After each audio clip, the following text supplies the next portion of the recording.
Alhamdulillah hamdan katsiran thayyiban mubarakan fih kama yuhibbu rabbuna wa yardah. Wa asyhadu an la ilaha illallah wahdahu la syarikalah wa asyhadu anna Muhammadan abduhu wa rasuluh sallallahu alaihi wa ala alihi wa sahbihi wa man tabi'ahum bi ihsanin ila yaumiddin, amma ba'd.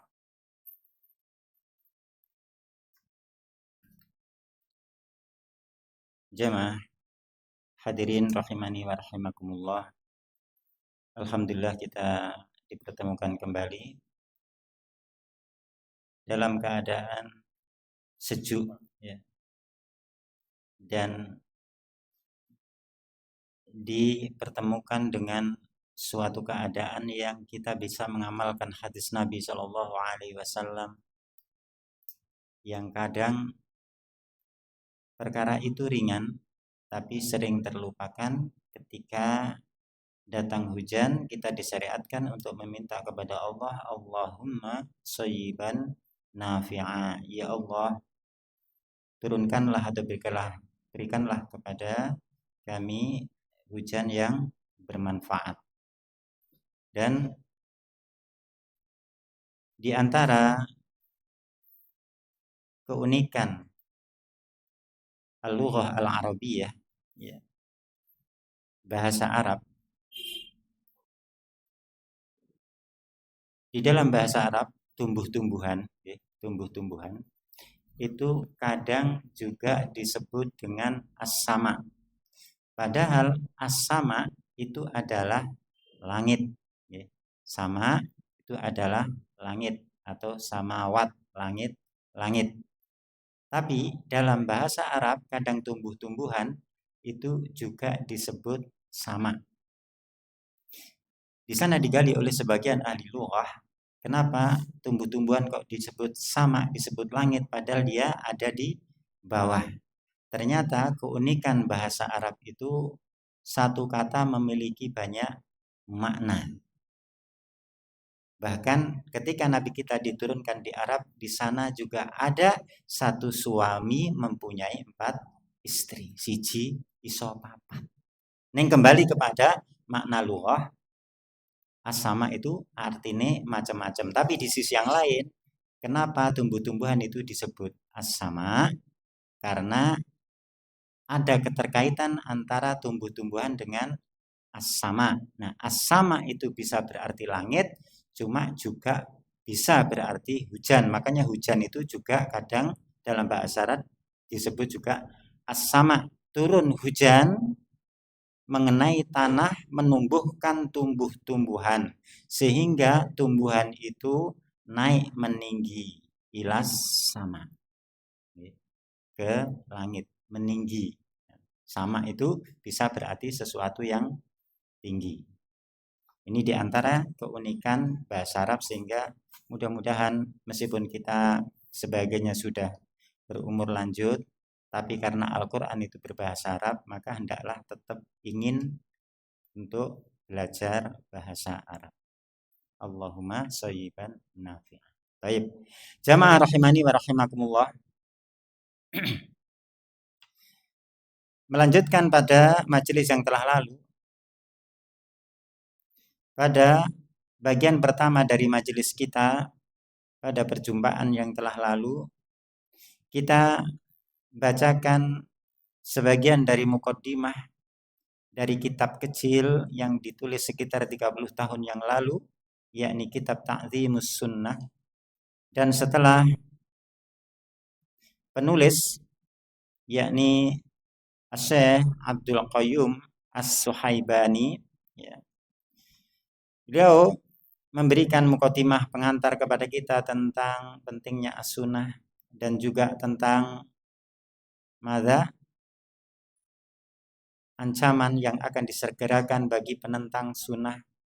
Namun kemarin kita baru menyelesaikan sebagiannya, dan yang terakhir beliau menyebutkan kepada kita keikutsertaan beliau untuk ikut membela as-sunnah dan memperingatkan umat dari menentang as-sunnah dengan beliau mengusahakan menulis kitab kecil ini, dan beliau beserta menyebutkan sebagian ayat-ayat dari Al-Quran, hadis-hadis maupun athar tentang pentingnya as-sunnah dan agungnya as-sunnah dan disegerakannya ukubah atau hukuman bagi para pengolok penentang as-sunnah dan bagaimana sikap salaf terhadap as-sunnah.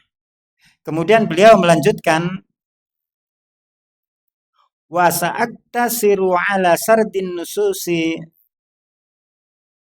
wa ba'di ta'liqatil a'immah, dan aku akan mencukupkan secara ringkas.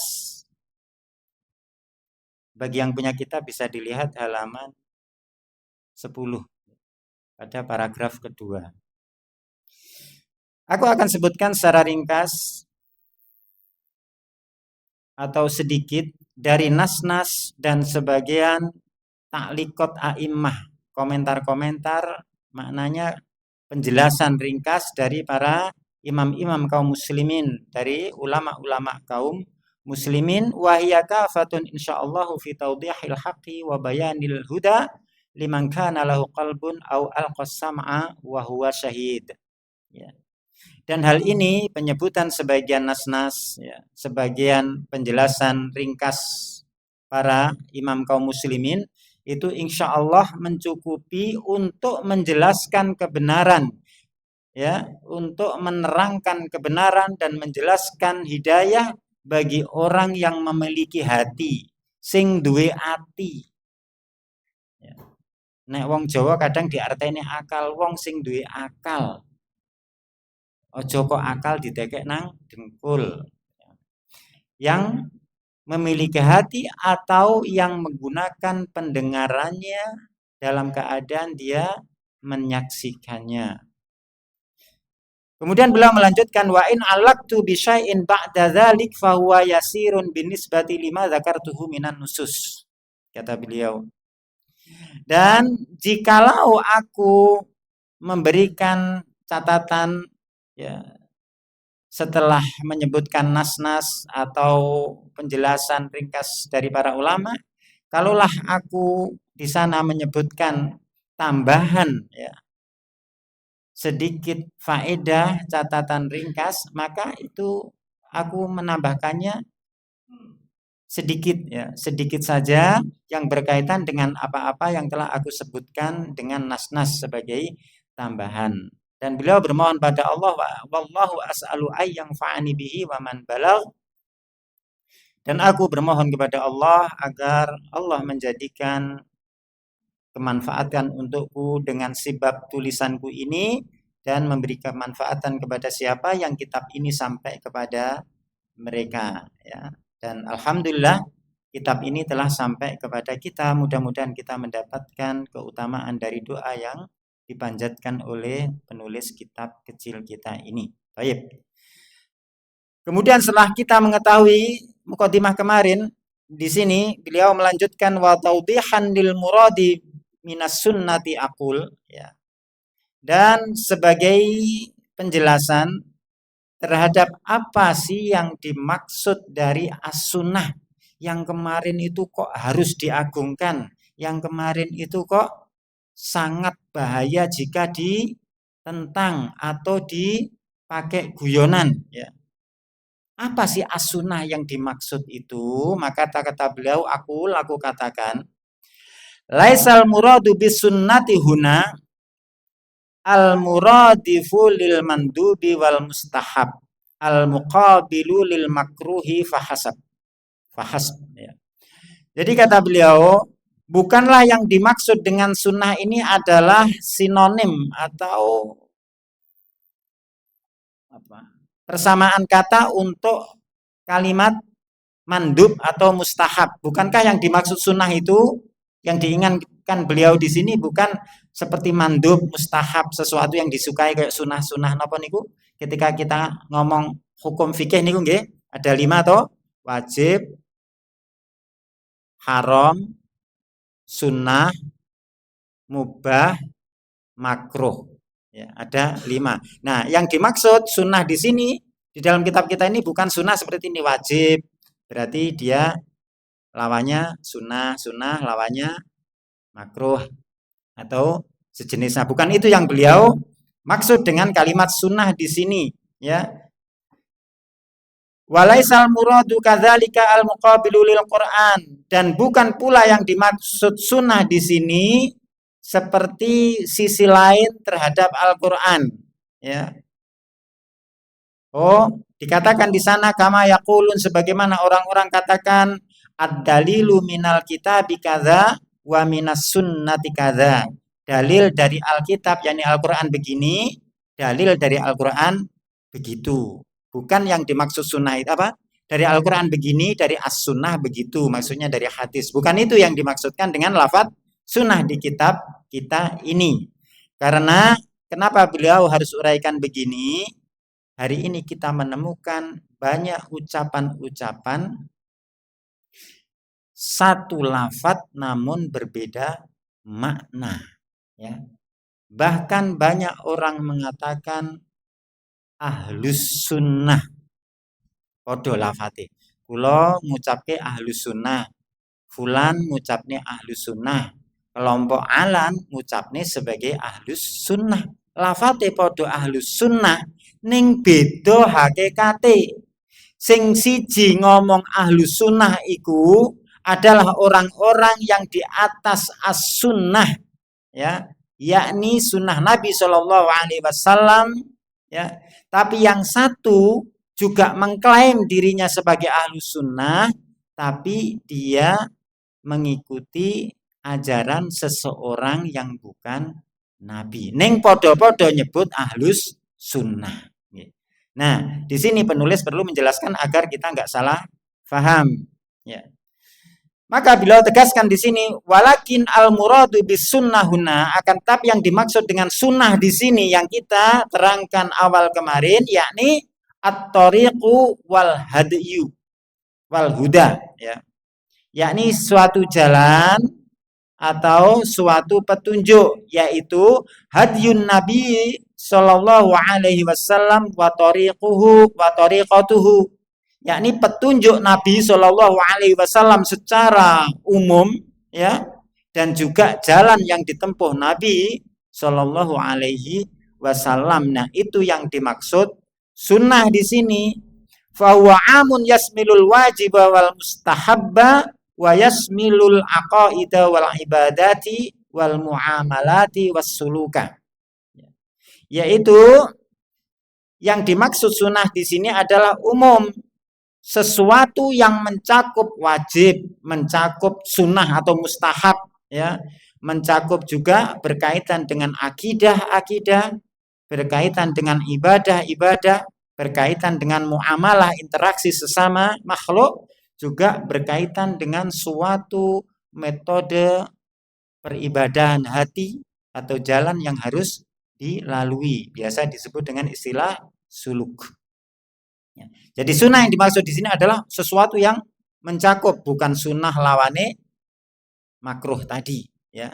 Juga bukan sunnah maksudnya al hadis, tapi sunnah yang mencakup padanya akidah, ibadah, muamalah dan suluk. Ya. Dan beliau menikilkan qala ulama ussalaf, berkata ulama salaf itu adalah ulama kaum muslimin terdahulu, ya.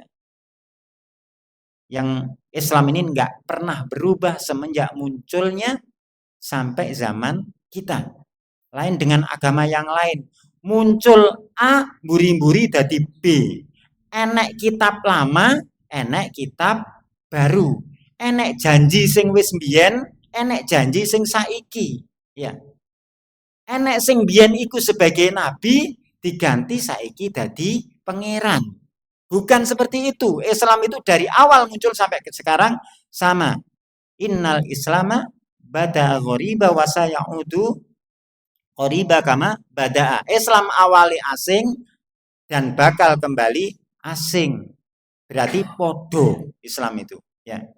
Maka beliau menukilkan berkata ulama salaf, as-sunnah hiya al-amalu bil kitabi was sunnah. Sunnah itu secara globalnya adalah beramal dengan Alkitab dan As-Sunnah. Nah, sunnah itu adalah beramal dengan Alkitab dan As-Sunnah. Berarti kata As-Sunnah yang kedua niki beda dengan kata As-Sunnah yang pertama tadi. Dan sunnah itu pula wal iktida'u bi sholihis salaf wattiba'il athar. Yang dimaksud sunnah di sini juga adalah mencontoh perbuatan generasi pendahulu kaum muslimin yang soleh, ya, salafus soleh atau as-soleh as-salaf, wattiba'il athar, dan mengikuti athar, yakni hadis Nabi juga apa yang diriwayatkan dari para sahabat ridwanullah alaihim ajma'in. Kemudian beliau melanjutkan, qala ahlul lughah. Nah, berkata ahli bahasa, yakni ahli bahasa Arab, bukan ahli bahasa Indonesia, juga bukan ahli bahasa isyarat, tapi ahli bahasa Arab. Disebutkan di sana kata mereka as-sunnah as-siratu wat tariqatu. Sunnah itu secara bahasa adalah as-siratu wat tariqatu, sirah dan tariqah. Nang kono enek torekoh Syekh Abdul Qadir Jailani, enek torekoh Qadariyah, enek torekoh Naksabandiyah. Bener toh artinya? Ya bener arti torekoi. Cuma apakah torekoh itu benar? Nah ini masalah. Ya. Nah yang dimaksud as-sunnah adalah as-siratu, jalan hidup. Maka lek kula jenengan tuku buku kan sejarah hidup Nabi, sirah Nabi. Jadi jalan hidup Nabi itu as-sirah. Wat thariqah, dan jalan. Jadi makanya lek wong kita masih belajar bahasa Arab dulu, jalan bahasa Arabnya apa? Torik. Nek jalan-jalan torik-torik. Namung guyonan. Jalan-jalan torik-torik. Nah, maka as-sunnah itu adalah sirah, jalan hidup Nabi, dan juga thariqah, ya jalan itu sendiri. Maka qauluhum, ucapan mereka, fulan ala sunnah, fulan di atas as-sunnah, maksudnya bukan di atas hadis, tapi di atas jalan hidup Nabi Shallallahu Alaihi Wasallam. Wa fulan min ahli sunnah, fulan itu dari kalangan ahli sunnah, yakni ai huwa al muwafiqu litanzili wal athari fil fi'li wal qawli wali anna sunnata la takunu ma'a mukhalafatillahi wa mukhalafati rasulihi sallallahu alaihi wasallam. Sunnah apa? Fulan itu di atas ahli apa? Termasuk ahli sunnah, yaitu dia mencocoki Al-Qur'an dan mencocoki asar riwayat Nabi di dalam perbuatan, di dalam ucapan, ya. Mencocoki itu semua. Dikarenakan as-sunnah itu tidak akan sejalan bersamaan dengan penyelisihan seseorang terhadap Allah dan penyelisihan terhadap Nabi Shallallahu Alaihi Wasallam. Maka nelek mengklaim dirinya ahlus sunnah, salafi, ya, kok kelakuannya ora sesuai sunnah, itu ibarat napa? Kayak syair Laila Majnun, kullun yadda'i bil laila. Semua ngaku aku kilo pacare atau demenane Laila. Ning Laila blas ra ngakoni nek dhek iku pacare, bahkan tak takoki, Laila, awakmu kenal si fulan iku?" Gak ngerti ya. Aku kanca elek ngene ra duwe kok. Tapi dhek ngaku, "Aku lho pacare Laila." Ngimpi ta. Jadi mengklaim diri ahlus sunnah tapi dia tidak mengamalkan di atas sunnah, klaim kosong belaka. Maksudnya Ngaten, ya. Kemudian beliau melanjutkan penukilan, qala Ibnu Rajab, berkata Ibnu Rajab, salah seorang ulama yang sangat masyhur sebagai pembesar ulama kaum muslimin, kata beliau, was sunnatu hiya at-tariqul masluk. Ini salah satu makna yang lain dari as-sunnah. As-sunnah itu adalah at-tariqul masluk, suatu jalan yang ditempuh di atasnya. Itu as-sunnah. Nek ngaku ahlussunnah ra nempuh jalan tersebut ya ngaku-ngaku saja. Kemudian beliau melanjutkan fayasmilu dzalika at-tamassuku bima kana alaihi sallallahu alaihi wasallam huwa wa khulafa'uhur rasyidun minal i'tiqadati wal a'mali wal aqwali, ya. Wa hadhihi ya as-sunnatul kamilatu, kata Ibnu Rajab. Sehingga sunnah itu adalah jalan yang ditempuh, dan mencakup hal itu adalah berpegang teguh dengan apa-apa yang Nabi berada di atasnya, ya, serta para khulafa rasyidun, ya, para khulafaur rasyidun, yakni diantaranya adalah 4 yang pokok, Abu Bakar, Umar, Utsman, Ali. Sing wong saiki nek ditakoki generasi utama dari Khulafaur Rasyidin ini bahkan tak mengenal sejarahnya. Malah mereka lebih mengenal sejarah para artis-artis Korea. Para tokoh-tokoh dunia politik takoki ngerti Abu Bakar, ya ngerti ku Abu Bakar. Lah piye sejarah? Blas ra ngerti. Nah, bagaimana dia akan mengikuti beliau? Kemudian apa pengikutan berpegang teguh terhadap Nabi, sunnah Nabi dan khulafa rasyidin? Dari sisi apa saja? Kata Ibnu Rajab, dari sisi i'tiqad, keyakinan-keyakinan, amal perbuatan, juga dari sisi perkataan. Benar-benar berusaha mencontoh iktidak kepada mereka. Dan inilah yang diinginkan dengan as-sunnah al-kamilah. Sunnah sing sempurna ngikuti ngeten iki. Nek awake dhewe iso sempurna, ya berusaha mengikuti, aja kur mengklaim saja, ya. Walihada kana salaf qadiman, oleh karena itu dahulu para pendahulu dari kalangan tokoh-tokoh kaum muslimin la yutliquna isma sunnah ila ala ma yasmilu dzalika kullah. Mereka tidak mengitlakkan istilah sunnah, penyebutan sunnah secara mutlak, kecuali apa-apa yang mencakup hal itu semua, yakni masalah etikot, masalah amal, masalah akwal yang berada di atas sunnah Nabi dan para khulafaur rasyidun. Dan waruya makna dzalika anil Hasan wal Auza'i wal Fudail Ibnu Iyad, dan makna sunnah ini juga dinukilkan dari kalangan para pembesar kaum muslimin, di antaranya Al Hasan Al Basri dan juga Imam Al Auza'i, Al Fudail, Ibnu Iyad, juga yang lainnya. Jamaah rahimani wa rahimakumullah, itulah akhir dari muqaddimah yang penulis sebutkan kepada kita, sehingga kalau kita nanti akan membahas lebih lanjut kitab ini, tidaknya kita sudah ngerti kalau Syekh Abdul Qayyum As-Suhaibani menyebutkan as-sunnah, maksudnya sesuatu yang sangat mencakup tersebut, ya. Maka kita masuk pada fasal yang pertama pada kitab ini, dan ini kita baca ringkas karena kita nanti akan melanjutkan pembahasan zikir.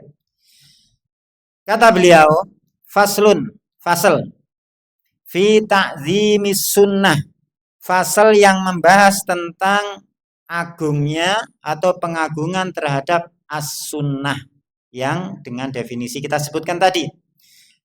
Kemudian beliau menyebutkan beberapa ayat dari Al-Qur'an. Qala Allahu jalla wa ala, Allah berfirman, wa ma kana lil mu'minin wala mu'minatin idza qadallahu wa rasuluhu amran ayyakuna lahumul khiyaratu min amrihim.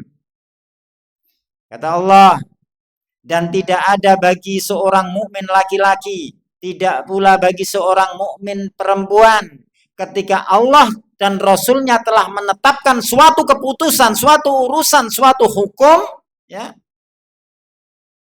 Kemudian ada bagi mereka itu pilihan yang lain dari perkara mereka. Nek Allah wis nentokne, Rasul wis nentokne, ora usah gawe hukum liya, gak enek pilihan. Ini seorang mukmin, ya.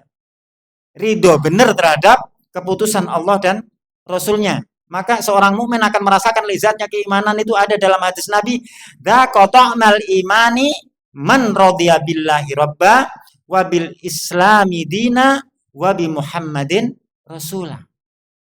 Bakal merasakan nikmatnya, lezatnya keimanan itu orang yang benar-benar ridho Allah sebagai Rabb-nya, ya.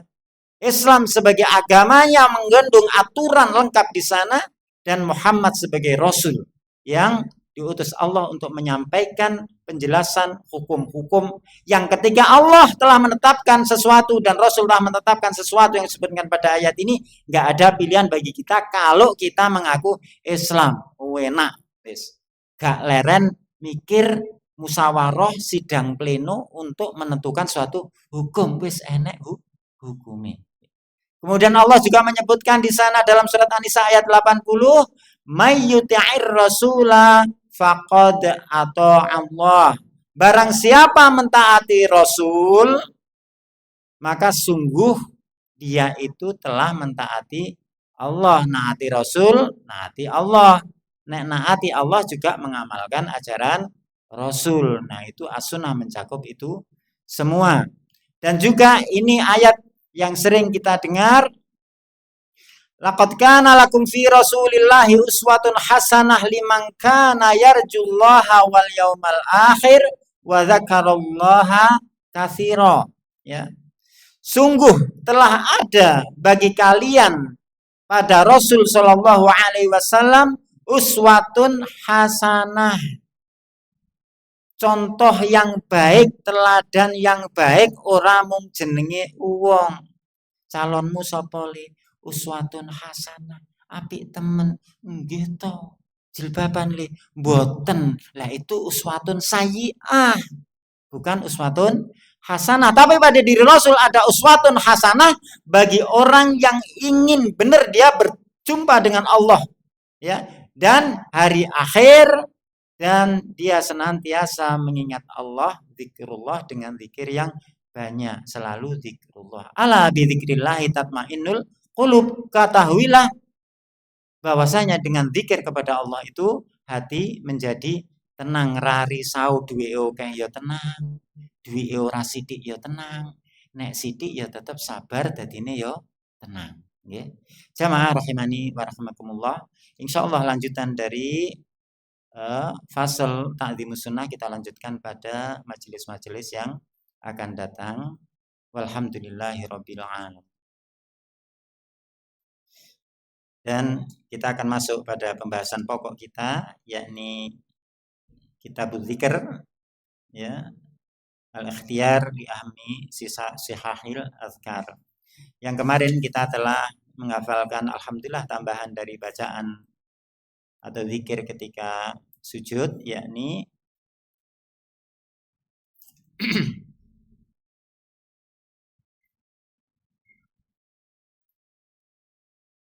pada doa yang kemarin kita hafalkan bersama adalah napa kemarin? Allahumma ighfir li dzambi kullah tiqqahu wa jillah wa awwalahu wa akhirah wa alaniyatahu wa sirrah. Mudah-mudahan panjenengan nggih sampun hafal kabeh dan sampun ngamalaken, insyaallah. Dan setelah sujud kita akan masuk pada zikir pada bab yang disebutkan oleh penulis di sini, zikrul julusi bainas sajdatain, pada halaman 82. Zikir ketika duduk di antara dua sujud. Mari sujud kan mestine lingguh, nggih. Nek cah cilik niku mari sujud ngantuk bablas, biasane keturun. Mu'alif atau penulis menyebutkan di sini Kata beliau an Hudzaifah radhiyallahu anhu anna Nabiyya sallallahu alaihi wasallam kana yaqulu baina sajdatain. Dari sahabat Hudzaifah Ibnul Yaman bahwa beliau meriwayatkan bahwasanya Nabi Shallallahu alaihi wasallam dahulu beliau mengucapkan ketika duduk di antara dua sujud. Apa yang diucapkan Rasul ketika duduk di antara dua sujud? Kata beliau, Rabbil firli, Rabbil firli.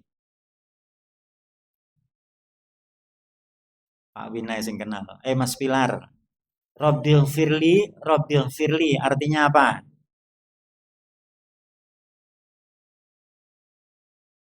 Hah? Ya Rob, ampunilah aku. Jadi masa sithik nggih nek jenengan kula pas tasawuf akhir niku dirasakne aja Rabbil firli, Rabbil firli, Rabbil firli gitu ate. Dirasani Rabbil firli, ya Allah ampunilah aku njaluk sepuro tenan. Jadi ketika salat iku yo tenan, ketika salam mari ngono ditambahi istighfar yang lain. Nah, metu ka masjid niku ape nglakoni Allah iki tertahan. Iya, aku mari njauk sepuro, mosok rek ape nglanggar maneh. Ning lek Robi Firli, Robi Firli, Robi Firli, wah blas ora ngerti karepe, maka wujuduhu kaadamihi. Istilahnya onone kaya dening ora onone. Wareke kaya dening luwe mangan sak pira wae ora ana mandeke. Jadi direnungi. Yang dibaca Rasul Rabbil firli, Rabbil firli. Nah niki belajar agama ning ngaten niki nggih. Sithik ning lakonono timbang akeh kaya Mas Pilar yang kula sebut niku arsitek nggih, sarjana napa teknik arsitek niku lho. Belajari pirang tahun akeh.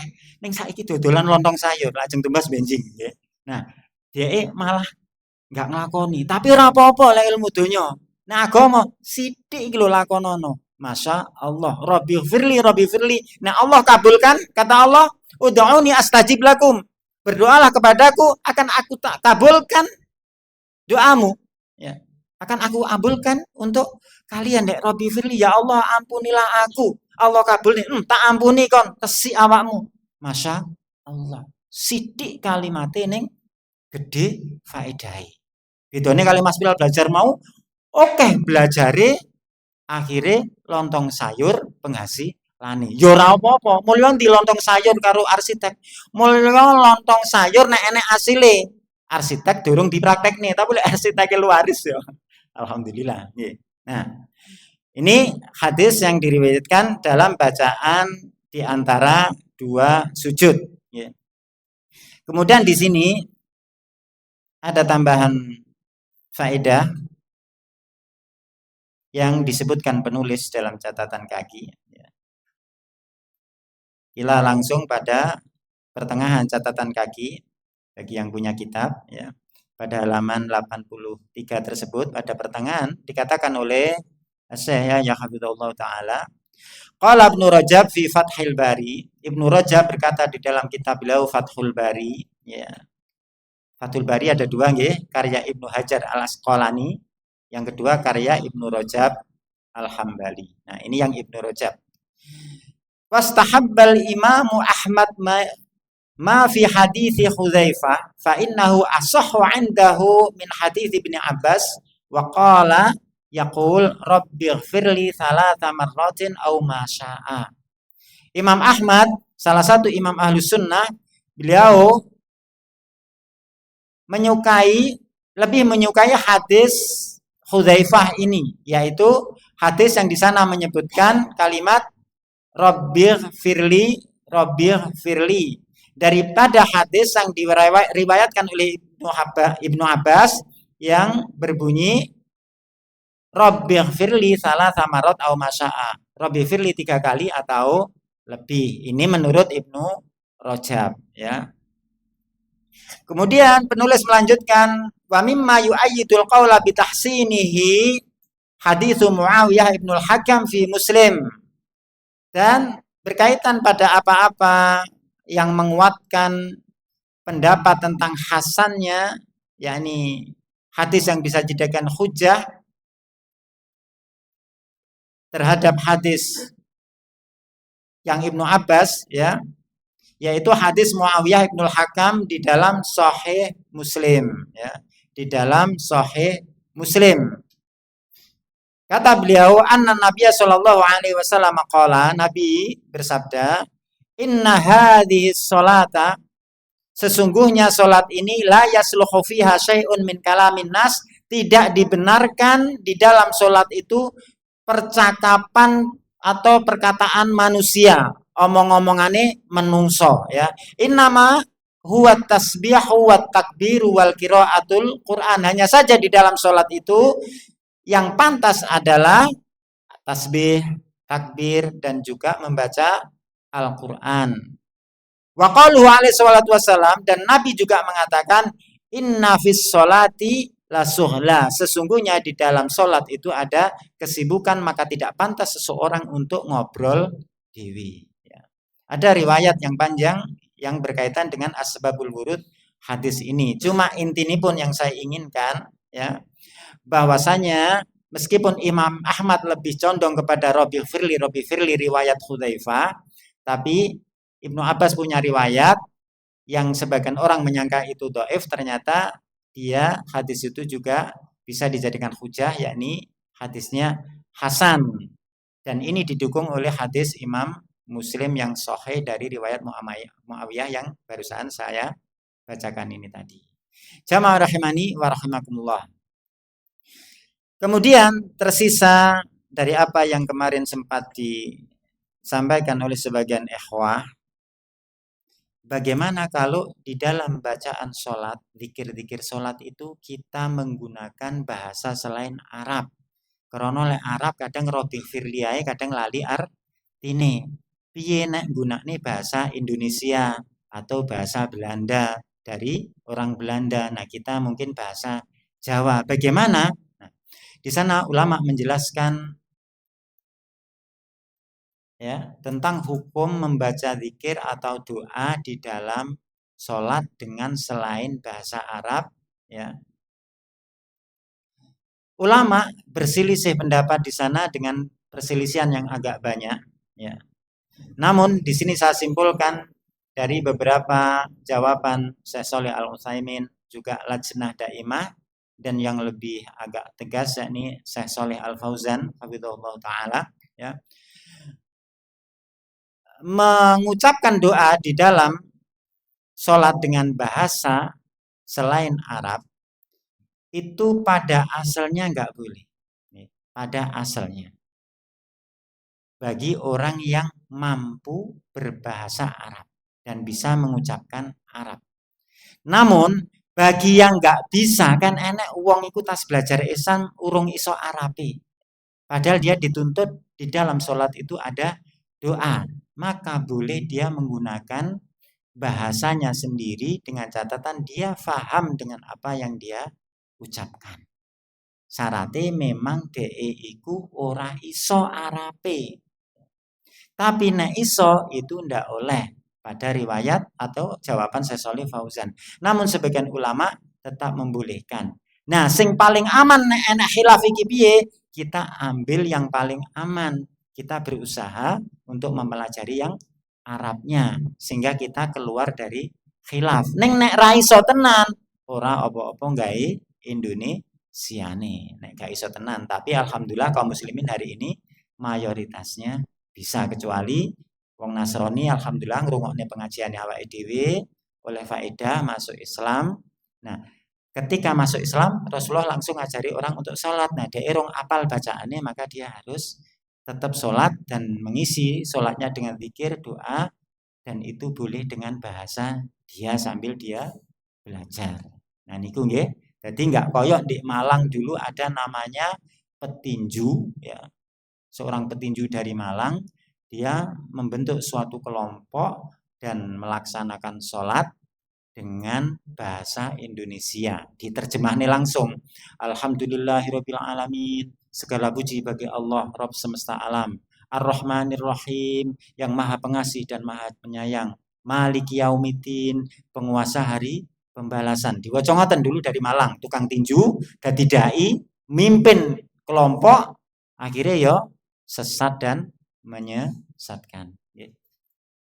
Jamaah rahimani wa rahimakumullah. Nah, selain daripada Rabbi firli, di sana ada riwayat yang lain yang disahihkan oleh Imam Nawawi, juga disepakati oleh imam yang lain. Di sana ada bacaan pada riwayat Ibnu Abbas bahwasanya Nabi Shallallahu alaihi wasallam beliau mengucapkan di antara dua sujud, Allahumma gfirli warhamni wa'afini wahdini warzuqni. Nah, di sana ada riwayat yang lain pula yang berbalik nggih. Kalau di sini kan Allahumma gfirli warhamni wa'afini nomor 3 ini.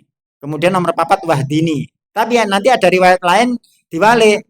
Yang ketiga wahdini, keempat wa'afini, baru kelimanya warzuqni. Nah, hadis ini ada riwayat dhaif tapi dia ada syawahid. Syawahid niku ada hadis-hadis lain, riwayat lain yang mendukung hadis tersebut sehingga hadis tersebut kedudukannya menjadi sahih atau menjadi hasan, sehingga ini bisa diamalkan. Allahumma firli warhamni wa'afini wahdini warzuqni, atau tadi dibalik, wa'afini dulu kemudian wahdini, atau wahdini dulu kemudian wa'afini. Jadi ada beberapa bacaan dari bacaan sujud.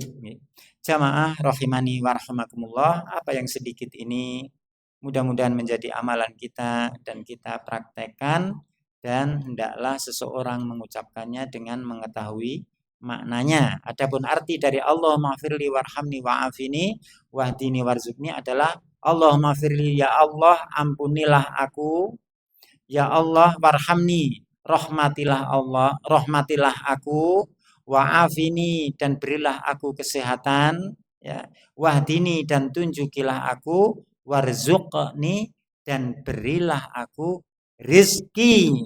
Duduk duit di sini disebutkan ya, rizki.